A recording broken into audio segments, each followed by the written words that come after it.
What's going on, man? Yeah, I don't know. I'm going to jail. Test? There's no need for a sobriety test or nothing like that. Okay. I've been drinking. There's obviously for you to get at my girl like that. There's Okay, no hey, life listen. left, bro. Get off. Hands on, taser comes out. Taser's effective, and there's the problem. You can be legally justified in using force against another person, even to the point of taking their life in one instant. And in the next instant, have that use of force be nothing short of murder. Where is that dividing line that separates a legally justified use of force from a crime that could put you in the cage for the rest of your life without possibility of early release? That's what we're going to talk about in today's Law of Self-Defense show. Hey folks, I'm attorney Andrew Branker for the Law of Self-Defense, and today I have a police body-worn camera video to share with you. There's no terrible gore in this video, nobody dies. Nevertheless, I give you the usual caution. Use your discretion in watching any of these because it is a violent arrest scenario. What we have is a drunk driver with his girlfriend in the car, driving at night, and manages to drive his vehicle through a fence. The police are on scene shortly thereafter. An investigation ensues, and initially the driver is quite compliant with police. In fact, he tells them, "You don't need to do a sobriety test. I'm drunk. I'm driving drunk. No problem. I know I'm under arrest." But then one of the officers makes a passing remark to the driver's girlfriend, and suddenly things change. Now, the remark seems harmless enough to me. It's a little garbled, it's hard to hear, but it's certainly not something obviously offensive. But the driver definitely takes offense, begins to become physically threatening with the officers, hands go on, tasers come out, and the suspect ends up face down on the ground, where, arguably, one of the officers goes a step too far. So let's go ahead and take a look at this video right now.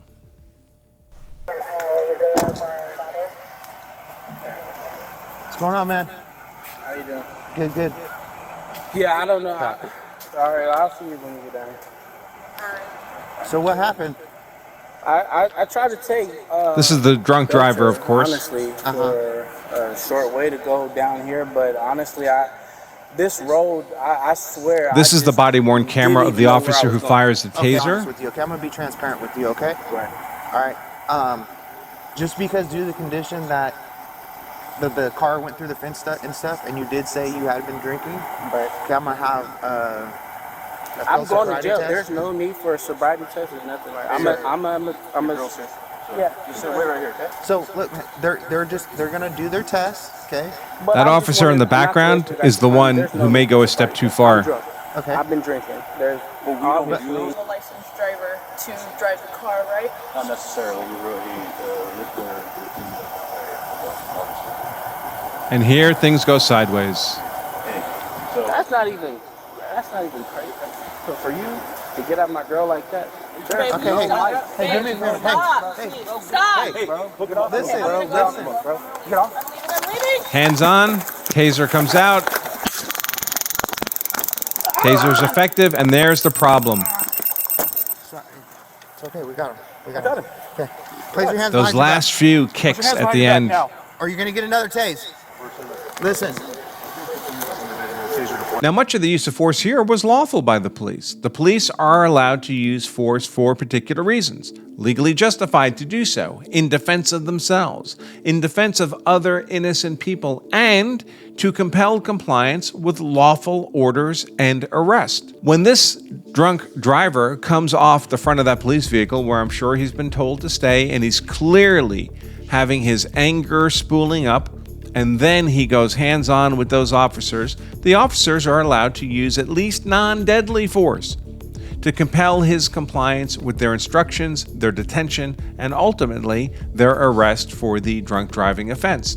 That's exactly what the taser is used for here, and lawfully so. A taser used in this manner is a non-deadly force weapon used to compel compliance of a suspect with orders, detention, arrest. That's exactly how it's used here, when this suspect becomes physically non-compliant with those orders, detention, arrest. The trouble here is not so much the taser. The taser is used, the suspect goes to the ground. Remarkably, the taser worked this time. They often don't work. It's the kicks at the end by the second officer. Now, one might argue that the first or second kick might have been legally justified if it was before a reasonable officer would have realized the taser was, in this case, being effective, but certainly the kicks went on too far. There was clearly a point at which the suspect had become compliant, whether through his own will or because he was compelled to be compliant by the taser. And after that point, once that boundary has been crossed, there is no further justification for the officers to use physical force upon the suspect. So what might have been perfectly lawful a moment before becomes nothing less than a crime when the officers continue to use force after that moment. In fact, that officer who delivered the kicks has now been forced to resign and has been criminally charged. Let's listen to those charges right here. An internal affairs investigation was conducted by a third-party entity that was not part of the Merced County Sheriff's Office. After the completion of that investigation, Sergeant Witt resigned his position with our agency. Sergeant Witt's actions are unacceptable. That's the kicking and officer. Does not reflect the training and professional standards taught by the Merced County Sheriff's Office. While I am extremely disappointed with how this incident was handled by Sergeant Witt, I am encouraged that it was because of our own internal use of force review process that this incident was discovered. The Merced County District Attorney's Office conducted the criminal investigation and has filed the following charges against Dustin Witt.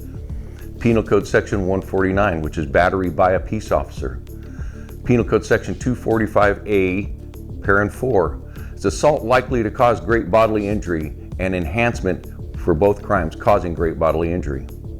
We at the Sheriff's Office. So there we have the two crimes. One is the underlying crime, the predicate crime of the battery. A battery is an unlawful touching of one person by another. And then we have the aggravating factor that the nature of the battery was one that could cause death or serious bodily injury. That escalates what might be a simple battery, merely a misdemeanor, up to a felony charge. So this all happened in a quick instant. Force was lawful. An instant later, force was unlawful to the level of a felony charge, even though the suspect was not killed or maimed in this event. It certainly could have happened. Any kick to the head is a blow that can potentially readily inflict death or serious bodily injury.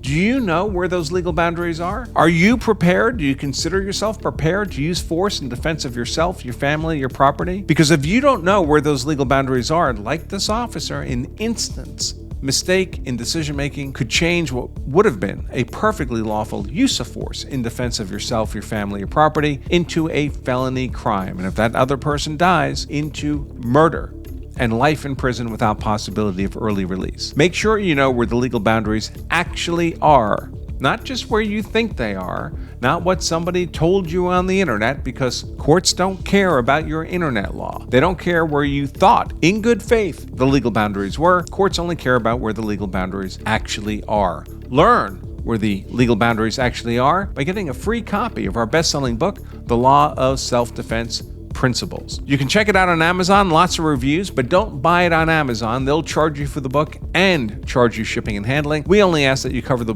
cost of shipping the book to you. The book itself we give you for free. That book, The Law of Self-Defense Principles, you can get your own free copy at lawofselfdefense.com/free book. All right, folks, I'll wrap things up at this point. I'll just remind all of you that if you carry a gun so you're hard to kill, or you carry a knife so you're hard to kill, or you carry pepper spray, or you study jujitsu so you're hard to kill, so your family is hard to kill. That's why I do all those things. So me and my family are hard to kill. Then you also owe it to yourself and your family to make sure you know the law so you're hard to convict as well. Until next time, I remain Attorney Andrew Branca for the Law of Self-Defense. Stay safe.